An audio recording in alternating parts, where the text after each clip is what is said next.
मंडिया के करीब चिकमंडिया में एक बुलक कार रेस में एक शख्स की मौत हो गई। दूसरे की हालत तशवीशनाक बताई जाती है।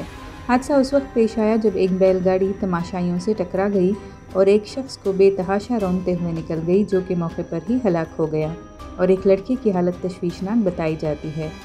इंटरस्टेट बुलक कार रेस का मुकाबला 2 दिनों से जारी था। हादसे के शिकार शख्स की पहचान किलारा गांव के 42 साला नागराजू के तौर पर की गई है और जिस नौजवान की हालत तशवीशनाक है वो पुलीवाना गांव का मुकीम है। नागराजू की मौत बैलगाड़ी के पहिए में फंस जाने की वजह से हुई। मंडिया सेंट्रल पुलिस स्टेशन में केस दर्ज किया गया है और ज़ख्मी का इलाज मंडिया के निम्स अस्पताल में किया जा रहा है।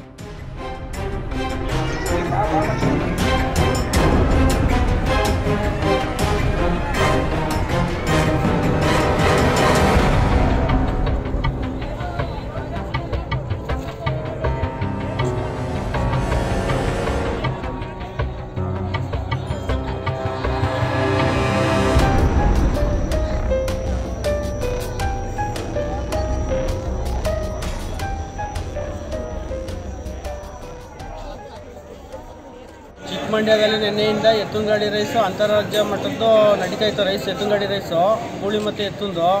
ಅದರಲ್ಲಿ ಇವತ್ತು 2ನೇ ದಿನ ಪಟ್ಟೆಯಿಂದ ಮುಂದಗಡೆ ವೀಕ್ಷಕರು ನೋಡಲು ನಿಂತಿದ್ರು. ಕೀಲಾರದವರೊಬ್ಬರು ನಾಗರಾಜನವರು ಒಂದು 60 ವರ್ಷದ ಆಗಿತ್ತೇನೋ. ಅವ್ರಿಗೆ ಟೈರು ಮುಖದ ಮೇಲೆ ಹರಿದೈತೆ. ಮತ್ತು ಒಂದು ಹುಡುಗ, ಒಂದು 10 ವರ್ಷದ ಹುಡುಗ ಹುಲಿವಾಂದವನಂತೆ. ಅವನಿಗೆ ದನ ರೈಟ್ ಸೈಡು ಎದೆ ಮೇಲೆ ಕಾಲು ಮಾಡಿಬಿಟ್ಟು ಉಸಿರಾಟಕ್ಕೆ ಸ್ವಲ್ಪ ಪ್ರಾಬ್ಲಮ್ ಆಗೈತೆ. ಅವನು ಸ್ಪಾಟ್ ಡೆತ್ತು ಪಿಲಾರ್ದವನು. ಯಾವ ರೀತಿ ನಡೀ ಸರ್ ಘಟನೆ ಇದು? ಸರ್ ಅದೇ ರೈಸು ನಡೀತಿದ್ದಲ್ಲ, ಹುಟ್ಟಿ ಲಾಸ್ಟ್ ಎಂಡಿಂಗ್ ಪಟ್ಟೆ ಹತ್ರ ನಿಂತಿದ್ರು ಇವರು ನೋಡೋಕ್ಕೆ. ಆ ಕಡೆ ಈ ಕಡೆ ಸೈಡ್ ನಿಂತಿರಲಿಲ್ಲ, ಎಂಡಿಂಗ್ ಪಟ್ಟೆಯಲ್ಲಿ ನಿಂತಿದ್ದಾಗ ದನ ಪಟ್ಟೆ ದಾಟಿ ಸುಮಾರು ದೂರ ವೇಗ ಜಾಸ್ತಿ ಇತ್ತಲ್ಲ, ಅವಾಯ್ಡ್ ಮಾಡೋಕ್ಕಾಗಲಿಲ್ಲ. ಸ್ಪಾಟ್ ಸ್ವಲ್ಪ ಅಡ್ಡಕ್ಕೆ ಸಿಕ್ಬಿಟ್ರು.